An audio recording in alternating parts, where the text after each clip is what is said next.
The land of Israel was gripped by fear and famine. For years, the people had turned from God, worshipping false idols. Queen Jezebel ruled with cruelty, spreading idolatry across the kingdom. She hunted the prophets of God, silencing those who dared speak the truth. But one man walked alone, unwavering in faith, a man of fire and courage. Elijah, the prophet of the living God, carried a message the world could not ignore.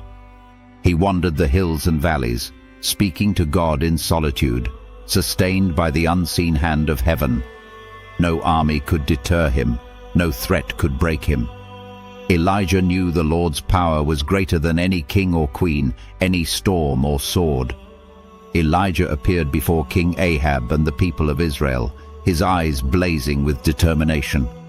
The crowd whispered, unsure whether fear or hope would win their hearts. "Today you will see who the true God is," Elijah declared, his voice echoing over the city streets and hills. "Let all the people gather on Mount Carmel.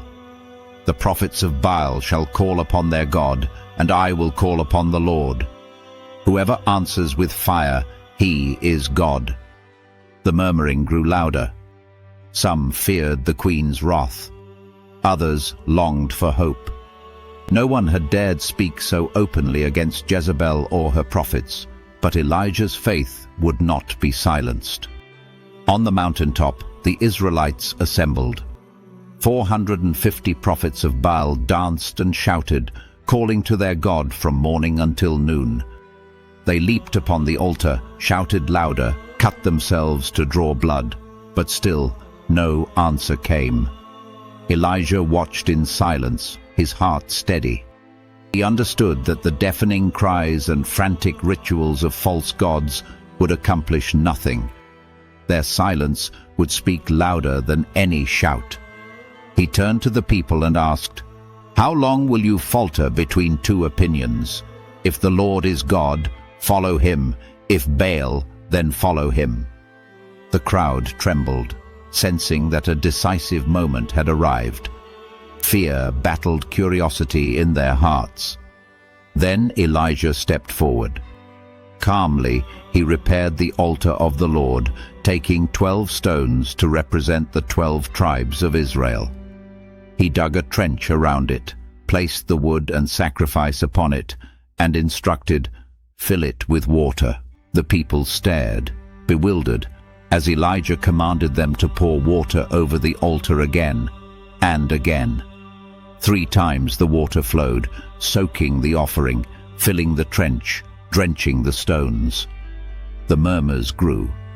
Is he mad? Who would trust in a God unseen while this altar is drowned? Elijah lifted his eyes to heaven and prayed, his voice firm yet humble. "Lord, God of Abraham, Isaac, and Israel, let it be known today that you are God in Israel, and that I am your servant. Turn the hearts of the people back to you. Let them see your power and know you alone are God." Suddenly, the heavens trembled. A blaze of fire fell from above, consuming the sacrifice, the wood, the stones, and even the water in the trench. The crowd fell to their knees, their hearts pounding with awe and fear. They saw with their own eyes that the God of Israel was alive and powerful. Elijah's voice rang out across the mountaintop, "Seize the prophets of Baal, do not let one escape." The people obeyed. The false prophets were silenced forever. Even the strongest doubters could no longer deny the truth. The fire had spoken louder than any words. The drought had lasted years, and the earth was cracked and dry. Elijah climbed to the top of Mount Carmel and bowed to the earth, pressing his face into the soil. He prayed earnestly. A small cloud appeared on the horizon, no bigger than a man's hand. Elijah's heart leapt. Soon the sky darkened, and rain poured down upon the thirsty land. Rivers swelled. the famine ended. God's provision was unmistakable. The people wept and shouted, their hearts turning back to God. For those who had lost hope, Elijah's faith was a living reminder that the Lord's power never fails. Even after this display of divine power, fear still lingered. Queen Jezebel, furious at the destruction of her prophets, swore to take Elijah's life. The prophet fled into the wilderness, weary and afraid. He wandered alone, hiding in caves, resting under solitary trees, his heart heavy with despair. "Lord, I have done all you commanded. Why am I left alone?" Elijah prayed. "Am I the only one left faithful?" The silence answered him. Yet deep within, Elijah felt a gentle assurance. God's work was not finished, and Elijah was not abandoned. Exhausted, Elijah rested under a broom tree. An angel appeared with bread and water, sustaining him for the journey ahead. Then came the moment of revelation. God did not come in the wind, the earthquake, or the fire. Instead, he came in a gentle whisper, soft and quiet, speaking to the heart. Elijah covered his face, awestruck. God reminded him that strength comes not in grand displays alone, but in quiet trust and obedience. Elijah was not alone. There were still 7,000 in Israel whose hearts remained faithful.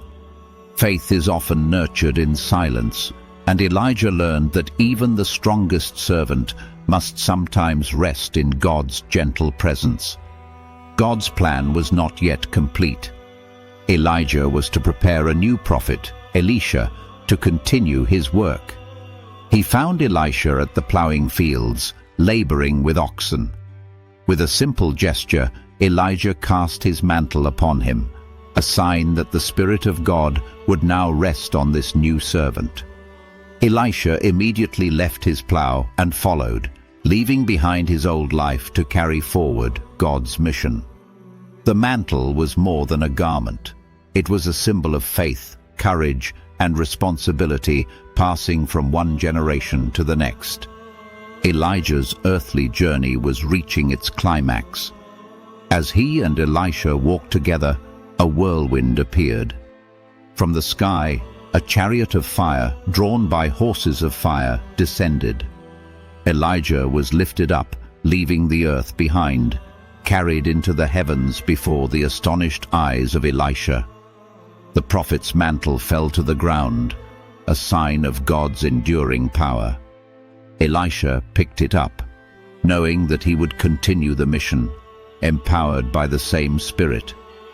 The chariot of fire vanished, but the impact remained.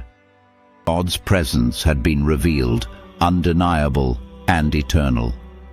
Elijah's story reminds us that faith is rarely easy. Darkness may rise. Fear may press upon the heart. The world may seem against the righteous. Yet God's power is unmatched. He answers in His perfect timing.